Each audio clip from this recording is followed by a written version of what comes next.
Everywhere akai uno jidini tiasie say obebo mpaye ediama wunia. We don't have to think about the money that we will get in the harvest days, but rather we have to fast and pray for the congregation. Etisa ense bebrebesis say edru afashe brebia afashe no e wo dey demand and only one person. Ela obonefo no asenge on say ekwan bi aso wei me de ne be ya hana mama me se.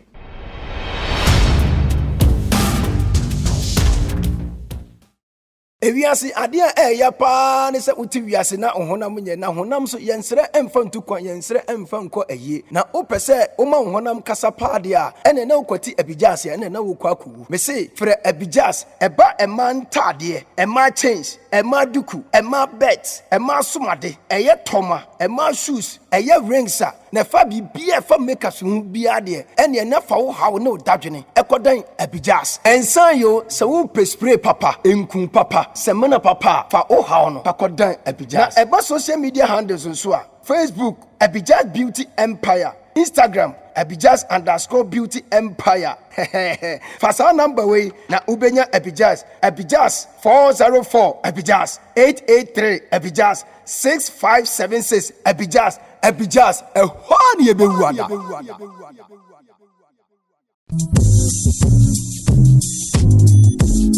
Mama Wakwa Baba, Waha Construction Company Limited. You use modern, cost-effective building technologies to build state-of-the-art facilities. And yes, also provide separate ancillary services such as architectural drawings, landscaping, renovation, electrical installations, and repairs. House management, plumbing, carpentry, masonry works, and more come. Ebusia for Wawa Quintum, Mwana Wapida Wusidan, Ayewana Kodanda, Makamfu Waha Construction Company Limited. It's a Denbiara PDC Biara, so you school done, chapel done, restaurant. From a Waha Construction Company Limited. Nantumada, Ubesin the Kamadamo, Sapeda Washaduma, Oboshadamo, Capimabra, Ababa, Apache Wodan. So we're going to Nasa PDC Wooden was Central Region, Ashanti Region, Western Region, Greater Accra, Ghana Babyara. When you're in the able contact one, Kululu Biani, Waha Construction Company Limited, Woko Yarati, what Denbiara PDC Biara on your problem. Now, yeah, repairs so. You're able staffs and home 24/7. Time being here when Biara, a Frawana, I bet you do. Waha Construction Company Limited, Cape Coast, Kakumdo, Abrajukwa Road, Waben Kakum, MA Basic School, Abrosano Biana, our first floor, a bit my from 055-026-8598. Email wahaconstructionlimited@gmail.com. Social media handles Instagram, Twitter, and LinkedIn on Waha Construction Limited, and Waha Ghana on Facebook. Visit one website www.wahaconstruction.com. Waha Construction, no job too big, no job too small.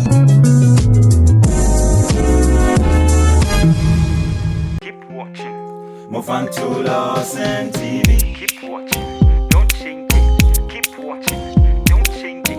Keep watching, don't change it. And one Loss and TV. Abusia me Wakwa eba Losin TV so. Debi ya me betra kasamfonyi so a me ka kire se Losin TV eye okodikasi a yetu a yetuko wiem achirichirichiri kra na se ye ba ade bi esi ani su bia ne ye fa na said the empanyin asansa fa de a odi chirinti no ade bia Losin TV ye befa bia no na ye de akire ene dwumadie de bia de ensema kase ne bre obere ne ade bi wo a wankasa no wati wehunu but onfa nkwa adwundwun ehunu said the ade ni esifate na ansana memo wate ene de eba bebobo mu no eye dwumakuo bi na omoso yese na da bia yenya ahodene ekofa dwumadie kasese ede ebrewo me kire se nyame awadom na se watimi anya sika ana waje pension pay na se ope ba bi di uti atoa me kire se opese usifia bomoden na fa odadwene ohawo ekodan Waha Construction for no momo da bia metaka semwe na meka na me cameraman ba ko bu se waso sidi me fi se eye nwanwa se ya na metaka se asem se ompene to na ompene no a na se obesi fie amakote pomponi afa ho amadan na dwuragu a mesrew fa edan no se school na pese osi me nua so fo awutie me mesrew nipa na ye omo adwuma Eniama bi wa na de sha beifo e de che Satan na so ade bi wa nyanwe anim nukrani to bia na onimu ma ate kura ada na obesi cement yankomo enye bonsam fa koma wa ha construction for no munsi dan mfama ho na eda no enye kama nyasro ya kente omaka ho bio omse Christmas na eba no ene asemesiu Christmas na eba no beto kente ba ko na yema ahenema anase chaw wo to kente ba ko no na yema chaw na bibia atimi aye kama Almighty Abijas for say omaba ama ema menim say ebrepam no ombeba nso ama emema omguso omusiesie mu asabre de omse oyo oba na se wo be bia ma honam enkasa mo da bia me kase enne nimdia dos na nimdia banti yenkotena ba bi fa ko ema ma ba se duasa ana se aduana mfense mu yetrim yebo trinya na edi konkonsa fa ho mesrawo kwa Abijas Oma minenu se Chinese wo ko ya no atam na de bututi na bibia kama mesro yo ba kokko a Abijas fo be ma nku a be sra e be to so kama anya se opo yo ba tuntum so a mesro ko ne mo nku a wo de be sra empo na emum o kala na be to so kama ope panties rings ahwenia pa toma ai di gu ye nine di gu ya sene de to ye nsa ko Abijas na omunsiesu kama ayam yankasa me maame akomia ya akomia dabia ne niam bia oyisu bia no efri Abijas ntimo mamia oye abaya sono kama memfa ne eni agrokra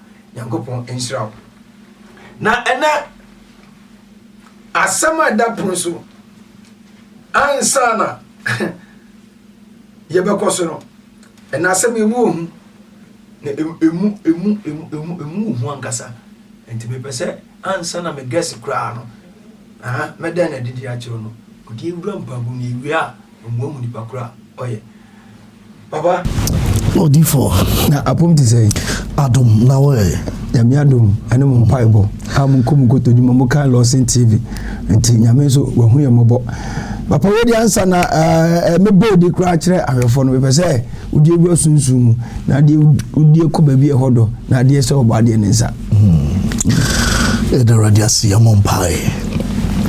Our Heavenly Father, we give you the praise. Yes. We exalt your holy name. We thank you for giving us such a wonderful opportunity once again for we to come here to declare your name in the whole wide world. Father, may you take absolute control. You are the Father of wisdom, knowledge, and understanding.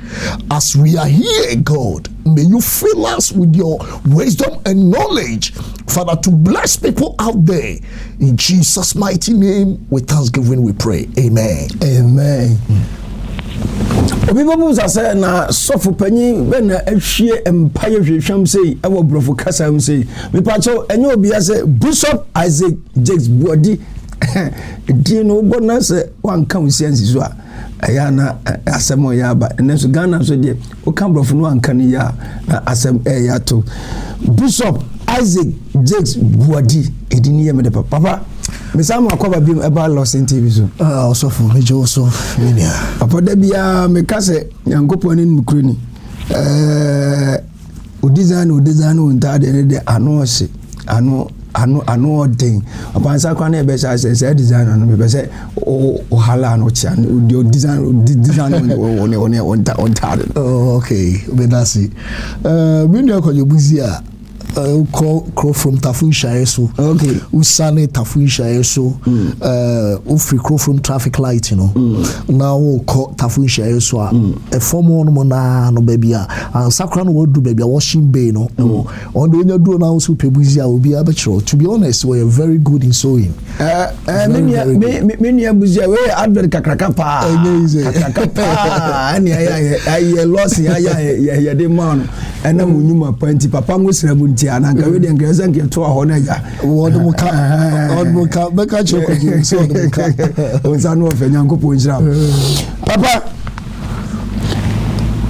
another Ghana ene ni wiase Kumasi ne nkra ne Tamale ne nyekeka ka ene kra de ene eja ye de regions be kan to kase mbo kra ebe famani so am say afase kase bi e de wiase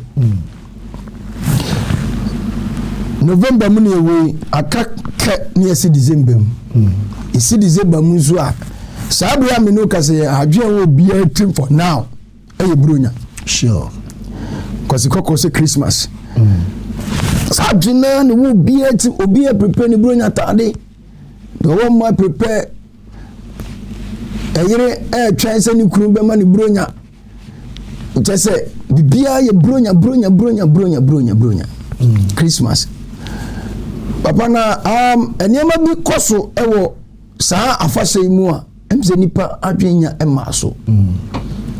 Na a Christopher ebedu won so na Christopher ye giginem pa ansana me ba okra pa ye Christmas ye ka Christmas ana bro Christmas apa ene de yo medasi osofo mefa kwanya we se so na machia ahwefo ne atiefo nyina se ebrani branu nyina omunya daje na omutie Lawson TV minim so bia osusu a onya bre etie Lawson TV bia no se nipa no abre nyina oti ensemu a ekoso wo wiase any wiase abrabom. That is the reason why we always recommend Lawson TV. Okay. Simply because when we are talking about say amount information authentic, accurate ones. It is very difficult. So we be Lawson TV ne panel sebi or kasa basa and also kasa abred diatem. No, if you go and see obia kasa or Lawson TV, you could see say ni panel ni pa or matured or nim the orca.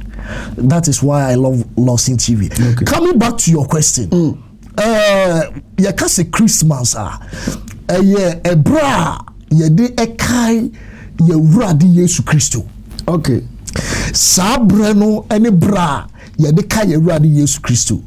And I don't know be here analysis be or see Christmas ye boson so many that dinner nipa bi na de buy ye na then I share this and I become to me say, do you know when Christmas started being celebrated?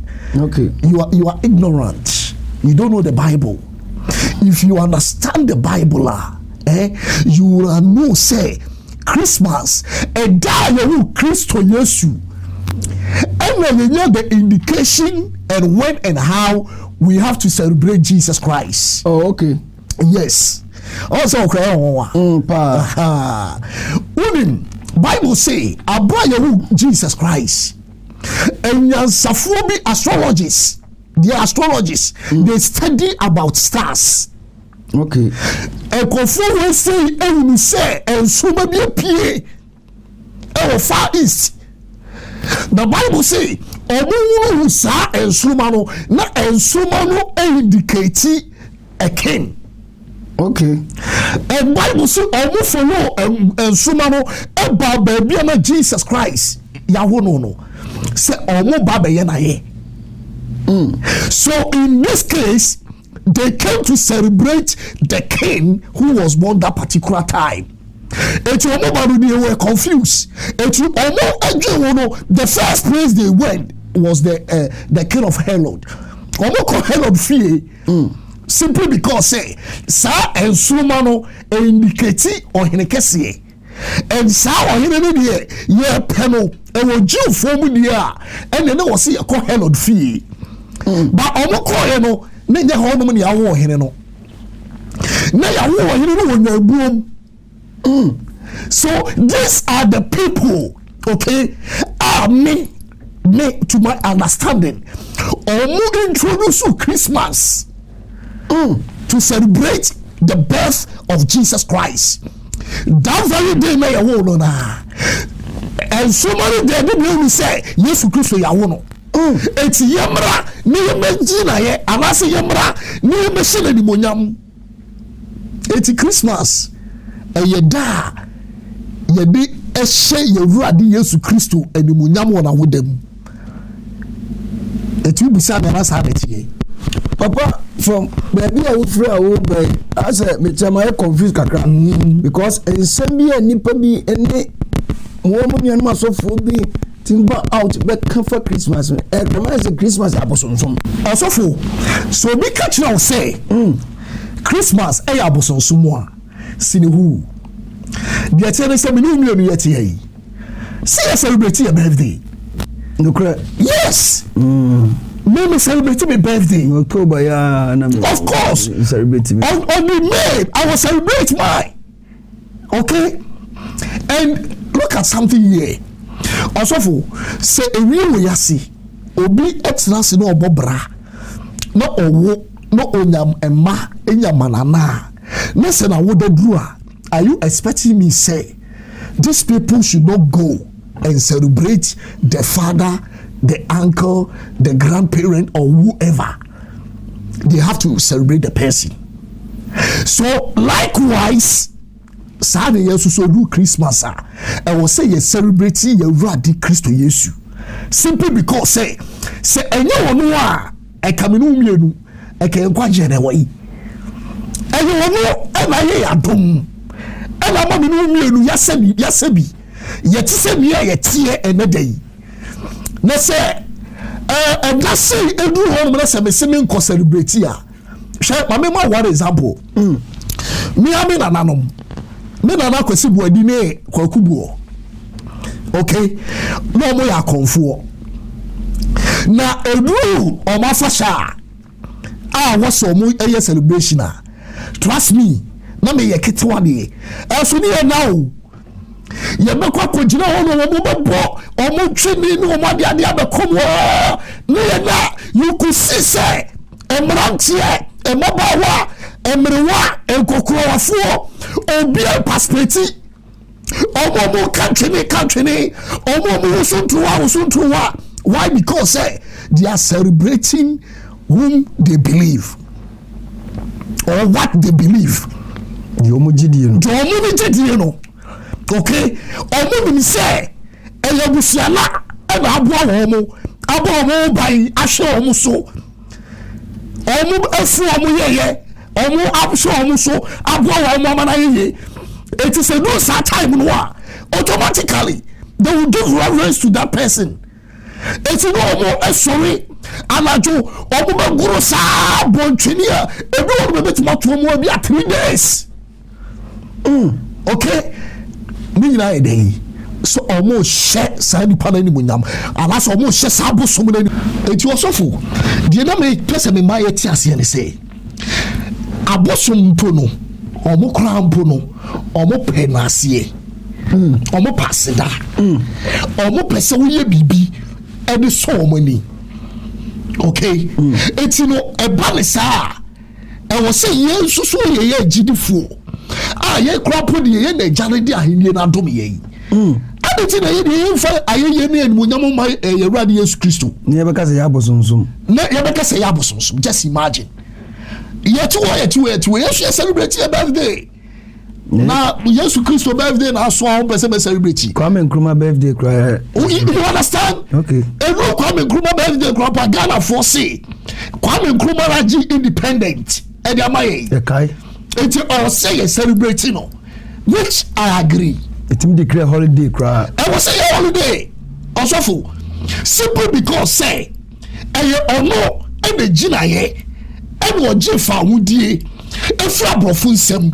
e de ma Ghana man na say Kwame Nkrumah ajefa wudie e de ma Ghana man na say na wo de do na say wo say celebrating no ye ma holiday the whole Ghana obi ankwa adwuma how much more say 25th December ebeduro na ye fa ni monyam ene aseda emma Yewurade ye nyankrompon na yeso ye kanche Yewurade say ye danase e wo de doba Yesu a wo de ne ma ye ono na me ye say o enti so Christmas here trust me we will continue to celebrate it and we will make sure say there be a better into my pefra papa e de bi wa ha o sade already for all kani sen anigye da I was say ye ma ye nigye papa to me de me say say ebedu saa da ya 23rd 24th 25th one a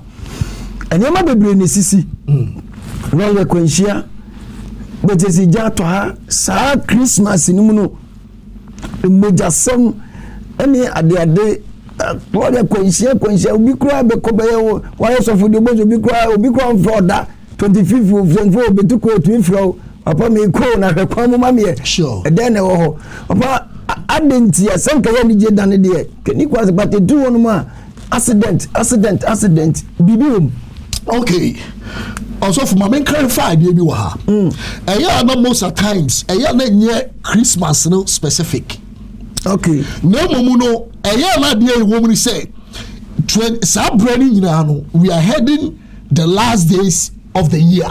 Oh, okay. Yeah. And you're heading the last days of the year. Adeba Kwa, I was here to say, a real sinner, you want to. And your name, you know, and a rubiasi. Ada, we like it or not. And you assume anyhow, and a rubiasi. And a man cannot do anything away from this particular 2 days. Because Bible say emponya kopon krapo no obo osoro ni asase no say efitiase no onyame bo osoro ni asase na asase eye sakasaka ni hu na onyame hu butuburu nani na okase enye high na ye high which means say darkness was upon the face of the deep or in the earth. Okay, now God want to separate the darkness from the light. That is when God speak to bring the light into the existence.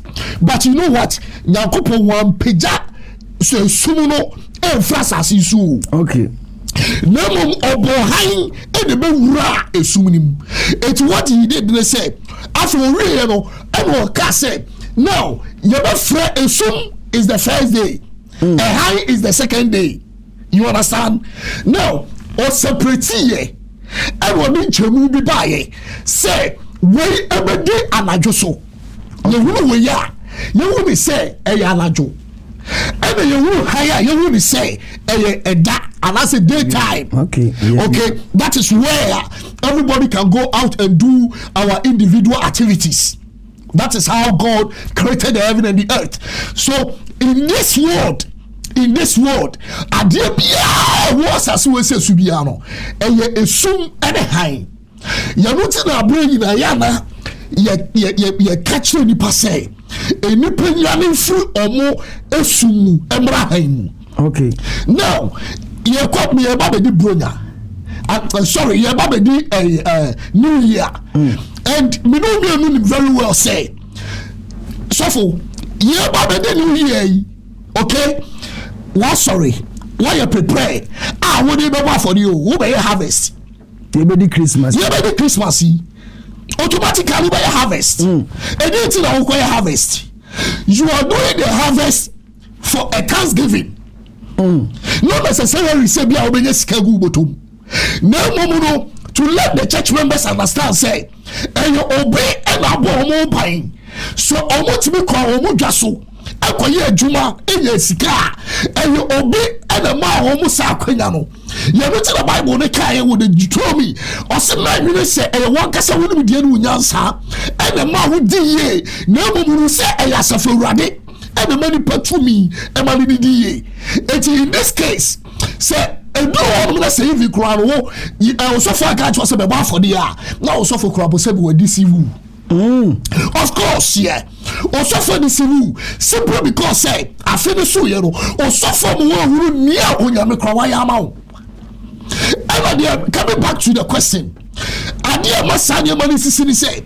Edo wonu mo said ye ko akobo for the because of say yenum say onyankopon ayebia maye onyame ahye so wo boy ye busua ye yere ye ma ye krunom wo boy busua ni ina wo bra that is the reason why I call na ye de aseda koma nyankopon no saa na ma wura mfi say ono so so a ode wo akonya anyanta kolodi akofri antoa ene omo mo keka wo no awo so omo so ko no okopɛ obedience awo so ko so de na boade eko you understand it's the year that the case wo ko de nyame ase ono so ko de nyame ase na omo de die no edu ba bia omo pe moja. Okay. Omo no at Thanksgiving no eni pa no ko ye no ka tell me say afi no ekwawie ya mi ya bia hukuru mi ya oyere oba and I say beer or who penny moja. Okay, okay, and what they can I could make is covenant, and now 80 time in the show, I also make sure say the panel na boa de na or ka say I feel so the bano. I was say obosum soji. Papa, if that be the case there, and another dating a Christopher Christmas in it. It's not a matter of the Christmas. But at the end of the year, at the end of the year, say a Christopher day, ye nasi ye kono.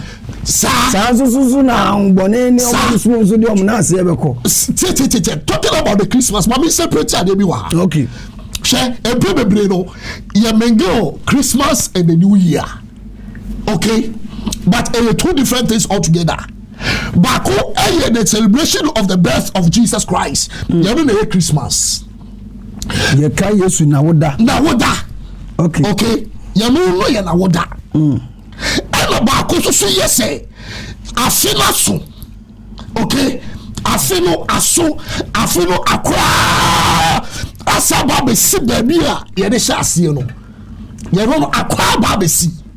Okay. You know so no ono so de ono so celebration. Now because of say omo brain into no e ya na ewu ni say ni nyina e ya de kro da bi. And rather the end of the year, you know, na ma emoja 7 doso. And yet the celebrating the Christmas, no. And yes, have it here. But Nintina said you would tell me. And you probably need something me. Sa. You probably need to look at Christmas and a yabosum song. And that was also because I do a chaco. You also Mabema, but the Bible, the Bible called the book of Acts, chapter number 12. Mama chile wa de kakra bi wo ha. Say a drew a fashion brabia. A fashion no e wo de di mind e wo de ope. Say a drew a fashion brabia. E wa dia ya ka to wo say. Ye di we say e de be di a fashion no. Okay. Etino sa konfo we say jofo yi. I had a come once a week. So almost celebrating almost fashion noir. I picture fashion now. Not a demanded say you didn't pa a sacrifice. Yes, not such sharing the door. Also say about your verse 1 and verse 1. I said, I don't know the training. I said, I know you the training, sir. A share for the soul. A share by my idea. The granted kum Yohani near Yakubu. Or the granted kum Yohani near Yakubu. No, who say I saw you that for an inti. No, who say I saw you that for an inti. Or twas a confirm patron so. Or twas a confirm patron so. No, you're pitina. As you know, you're pitina. Okay. Also for I feel what's my point last. Now, Abra, no all your son you were saying or Koche James or Chi Peter. No all yeah also sitting here. Abra or Cook Peter or Cook James, Bible say, and yeah, or mindful any so.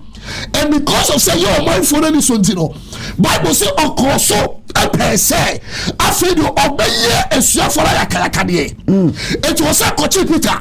I didn't go see say a picture fashion.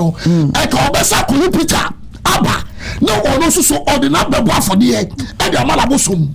Okay, because they say, oh, you're not so and you're very important. Say, we are Christian, we are Jidini, and no sabre we say, and because all that you don't have to sleep. I'm telling you. Yes, Obi do beman na bosom. Also, me say, ebi kwase woda.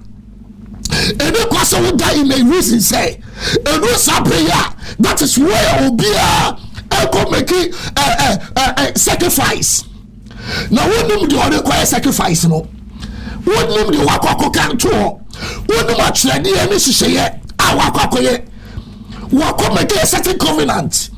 Say a bro we say nyame abatom na sa afi no ko ebetomia be de be ba be de nia be de be yire be de kuru be de be banana be de wey e na eba osofo na mama chire wade ade a enwasade wo yehu ene say now me no me yet yi obi nim di obi aka afa no anase ya twere ana ya body di afa ho se bia afu we say enipa we say e na be be ba sacrifice now who ni meso minim okay you to kwai yet kam yet basi afa be fa se be 32 eni you to kwai sa bread mu no ya bo enipa bi di ewom se se nipa no sa afu we onu de de ne dase aso bo se nipa ba ko pe enti we see the whole 32 passengers of one car. No only la konya accident yes ba ko kran sorry. Osofo ahometi sem. Edu sabre ya. E was say Christopher sorry. Na jini ni bia we say that me ebra ya dumu no. E was say abo bai because eni je wani mu die. Na so say bi je ni mu no a ho e no body for sorry. E ho no body for sorry. Asibia besubia obia je afase papa na tse afibia be ko na wie ya obia de ne nase eko sa se de akristofo do mo nase eko sa pepe sa so na omo so nyame so do papa anything na mamu jafie go dos no it's one ya pamu three so no let me tell you something very briefly here. Time one Jonah okay Jonah now we accuse a person among many our one ship okay the Bible say almost say the ship we see here now almost say no this is unusual and you normal because captain no try almost possible best say come be stabilize it boat you know but alpha a copy time wa onyame ni panu a wa ya so de no onu akase pie ba ye hu say da bi ade a me yi answa e be ka omo ma ka nyina e say be penalty o and only one person ela obonefo no asenge on say e kwan bi aso we me de be ya hala mama me say no momu no ye dey ka wonu he innocent no because of say yesusu ye nyira ni ya mompa yenti ya no so etumi e ma happen okay yeah etumi ma happen because Sayona say ka ya you know every go to him ama ya tuna twinso ni mu a ade ba ko se ati ase ni say e kasa enipa dodo no mo ka no ni nyina omo nyina besinke no be capsize emoja no na ahwe agu no enipa ba ko pe so mama ka once be joe do that time yeah okay I don't usually sleep me shut down simply because say ya na me mpese meti say afiwe ya see the past space akonya accident afiwe see the past space no and because of that I try as much as possible to pray enra anopeya enra da ade be che enra da madam for pa me ne bo buy madam for pa okay ye kasa ofo so ya bo pa awie ni ade later very few couple of me for say a minute and offer me offer no say the boss enya accident I say what everybody say and say street be a driver careless now also go so good nyame adom or your bible for and car no you no car papa Land Cruiser it you know Samasote, but God grace nyame adom ti no or that's what you see and me catch it me nua say mommy all say empire na ye sorry ye boss say obone fo hye ye bia ho hye afa nipa bia obey ye ana nipa bia ho car accident ye stop say obone fo nya moja e wo Ghana ha no what would the results of it we say kabia nipa bia obey no and sorry say only oduma paiba eka we don't know what is going to happen any papa and na say ne tie dia na nipa obeto ni ntino anka mimi sisi no eduru sa 24th 25th na ya dey celebrate the birth of Jesus. I am a person who afidale saka ho. Ane baba me person me adenti na ho no nka yenya nantwia yekuno nkukwa yetwomuti na nka yemfanya mpaibo hwe mame me oni yentumi enye sanko a yentumi enye sanko a yabeti na me pese me bie ni prami efra de bi ho obi abedi be say Christmas but enye Christmas. Okay, hwe yenu anu kremofo almost celebrate Eid al-Fitr. No almost celebrate Eid al-Adha. Okay, you say Samuel no, does it occur in that period of time when they are celebrating it? No. Yeah. The secret in it, say, oh, say Easter, you ready Easter? You will see normally say accident, yeah. Okay, you ready Christmas? Christmas, you know, I hear about the phone, or you're very strategic, or you're very, very strategic.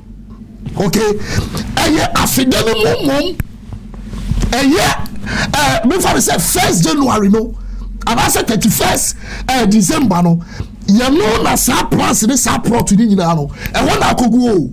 E wona akogu. No because of say Christmas no, e brain ni nti no. Na dey akoshe say eh na enipa mu di Yesu birthday and I say mu celebrate Christmas. E na accident ni niam basa. The devil, you are a liar. We will continue to celebrate the birth of Jesus Christ. Not as a Thanksgiving. Of course, yeah. And much say, Asino, Kasano, Besua, Obia, Akobona for the Obia, Akobona for the Madiono, or the Re Ashenimu, and I didn't watch on us. No, called to me for us. I know, called you to me for us, no, because a matter of contract.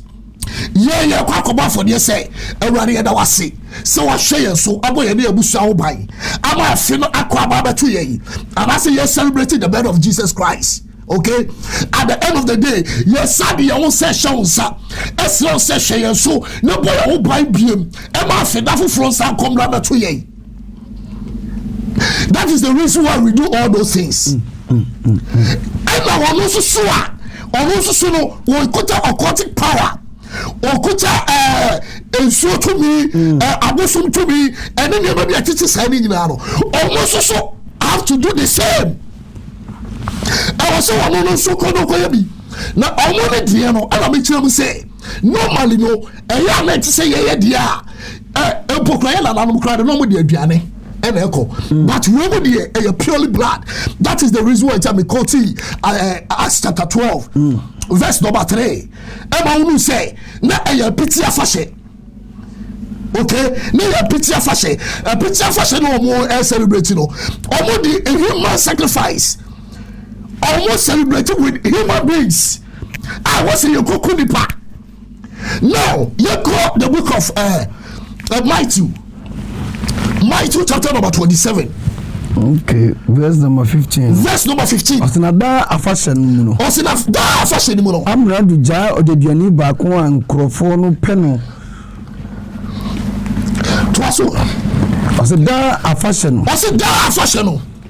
Amra du ja odeduani ba ko an ayo Pilato. Nkrofo kuro no pe no ma won. E krofo no de ono mo pe no. Amra do and your responsibility. Say a do sa afashe ya. And you come afashe ya. Okay? I was say, we sacrifice it. And my nipa bako. And my nipa no one do po. I was say you sacrifice it upon your kuno. Say nipa no so free prison ever. Now, you're the innocent person.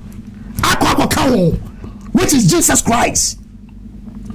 Na confirm you no be one more omu deserve omu tetum prekope say omu die I was so omu I was see you cool. Okay na so no innocent person no be ba mu no enipa no etene say you person innocent person no. Why? Because